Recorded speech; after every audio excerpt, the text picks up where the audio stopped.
Yes, hello guys, and welcome to another video today. Today we're going to be talking about contract clauses that every player should know before they are signing with a club.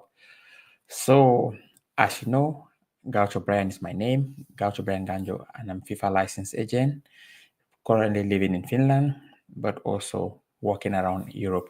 So, anyways, let's go straight to it, and we'll talk about into details what kind of contract clauses we have and what the player should know before signing.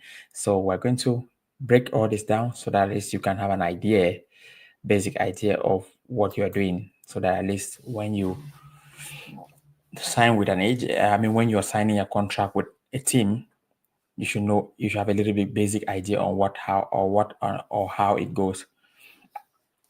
So first, let's look at it. I'm going to be talking about some notes that I've put around so that it can help me also give you the points.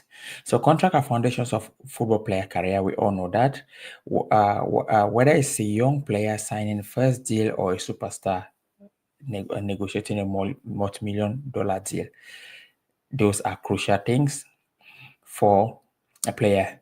But among all those things, there are always contract clauses that clubs put into the negotiations so that the players can also maybe keep in line with the club's discipline or whatsoever rules. So the first thing we're going to be looking at is the clauses, and the first one comes is release clause. So first, what is a release clause? A release clause is a fixed amount of money set in a contract that allows a player leave if another club meets the price. This clause benefits both club and players. Players gain a guaranteed way to move, while clubs protect themselves from losing talent too cheaply. So sometimes you might be playing and a club discover that this guy is quite high. It's quite on his game. Now let's put a clause also on his contract. So I'll give an example of an example of a player that this was triggered. So example, the Neymar's contract, the Neymar deal from Paris Saint-Germain to Barcelona. Example was a perfect release clause. So in 2017, Neymar was playing for Barcelona with a release clause of 222 million euros. Paris Saint-Germain wanted to sign him, but needed to pay this clause. So, which means they never had to go through a negotiation with Barcelona because this clause was in the contract. So that is how that's how this clause is. So Barcelona initially tried, of course, to prevent the transfer when they saw Paris was coming and Paris could meet that demand, because when they put that salary, they thought, no one is going to sign Neymar. But Paris, being Paris, wanted the best player. Was saying Neymar like the upcoming best player in the world behind Lionel Messi and Ronaldo, who were actually aging. They wanted to get this player. So they went and triggered and signed, and they triggered the release clause by paying that, never went into the negotiation room with Barcelona, and Neymar became their own, and the rest is history. So that's how a release clause function. If you go and pay that money, you get the player. The next one we'll look at is a buyout clause. A buyout clause, similarly also to a release clause, but in certain countries like Spain, the player must pay the club directly.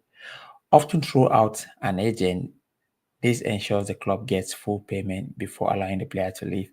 So it's almost like also a release clause, but I'll give you guys an example. Lionel Messi buyout clause at Barcelona 2020-2021. Messi had a clause stating that any club wanted to sign him must pay 700 million. However, he also had an exit clause allowing him to leave for free at the end of the season. So these were all incentives.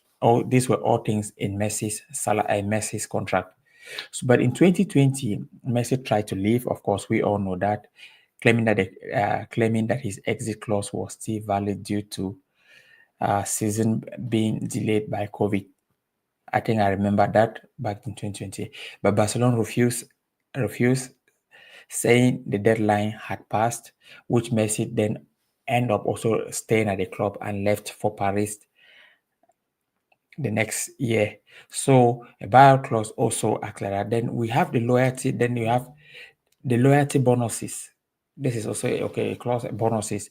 There are so many. There are many. This one, I think many of you guys don't know of this, but I'm going to explain. A loyalty bonus is a financial reward given to a player who stay at a club for a specific period of time. So this can be happen. Let's take for example, Bruno Fernandes playing well at Manchester United. They might say, okay, if you stay at the club for more than 6 years, you have a loyalty bonuses. That's just how it exists.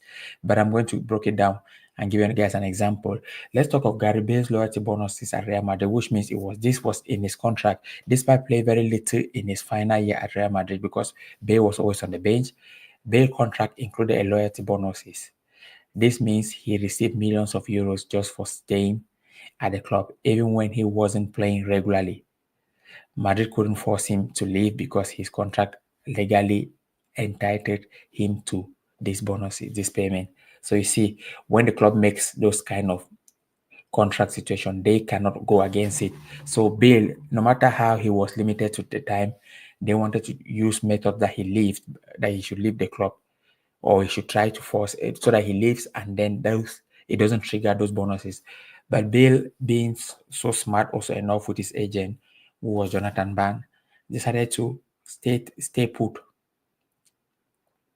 So termination clause, there are a lot of termination clause, but we're just going to stay basic on this one because we're not going to go to details. A termination clause defines the conditions under which a contract can be ended by either party, which is it can be by mutual understanding or whatsoever. It typically includes penalties being breaking the contract early.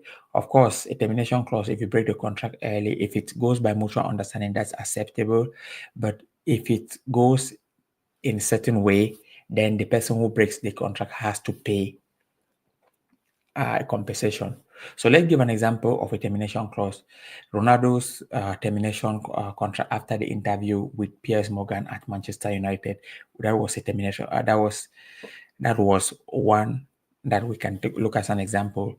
After he gave the interview, then he, because of the nature of the interview that he criticized the club had way to also trigger to part ways with Ronaldo, which is a perfect example for this. So next one will be mandatory purchase clause in loan deals. So let's take for example, this is almost like you have a loan player and you put an obligation to make that permanent. Also, I think a quick example I would take before even looking at it is like Jadon Sancho situation with Manchester United. He's on loan with Chelsea, but Chelsea made that. But he has the obligation to. Chelsea has the obligation to buy him after the loan spell. It's different to the one of Marcus Rashford that he's just on loan and there's no obligation to buy.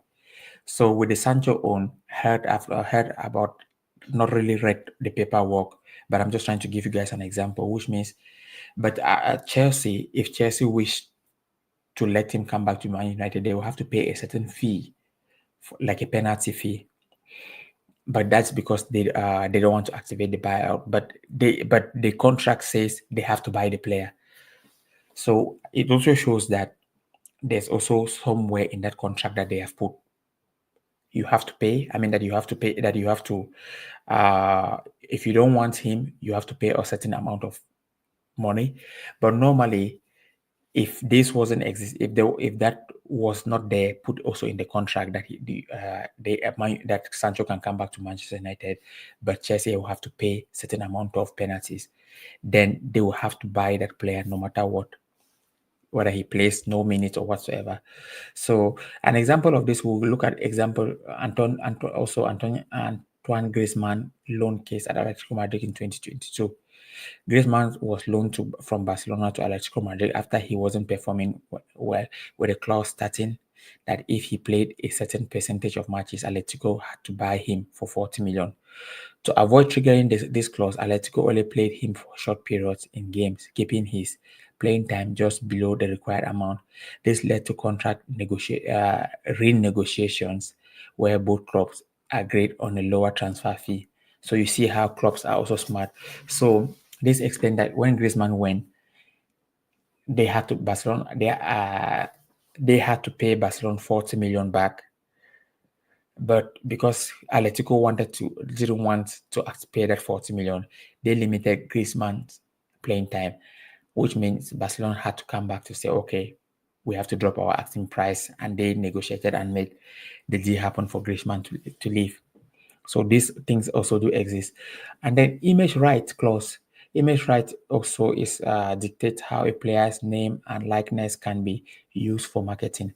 So this is just how you see how the club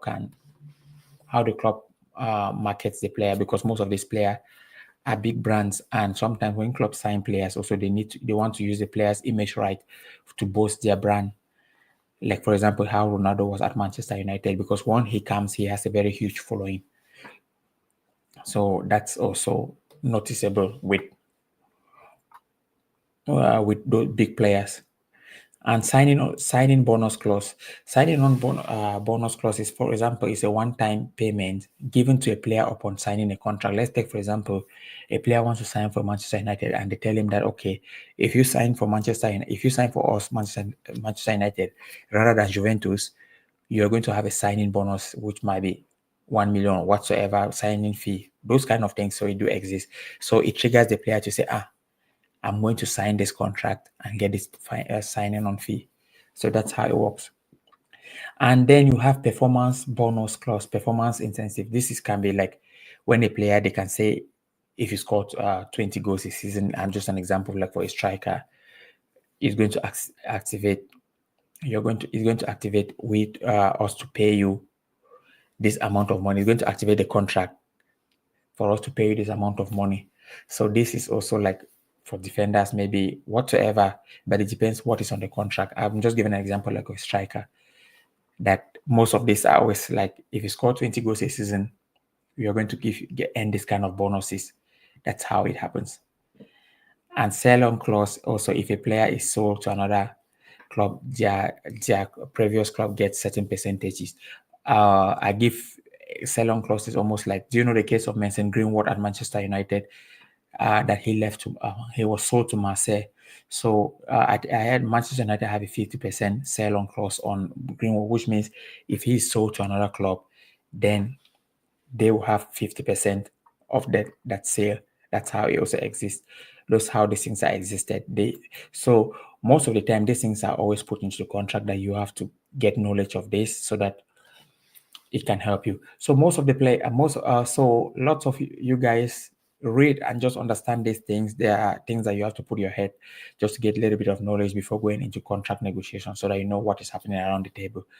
Okay, guys, that's enough for today. I've been doing a lot of videos, so I'll try to get some rest so that tomorrow is another day, so that I can keep you guys posted on what is happening. Yes, do share, like, subscribe, and if you have any message, ask me. I'm write a comment, and I'm going to reply.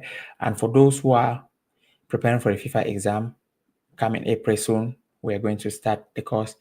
So let's see what we have here again on the banner. So let's say this is use banners to summarize you're talking about. No, that's not the banner I wanted to put on here. Check out my ebook on how to pass the grade exam on my socials. Yes, I mean to pass the FIFA exam on my socials. So do check that out. And remember our upcoming FIFA preparatory course starting from 1st April. Contact me by Gmail. Okay, and by my Gmail account, GauchoBrian9. So okay, that's what I wanted to say, and I'm out of here. Take care, cheers, and see you tomorrow. Peace.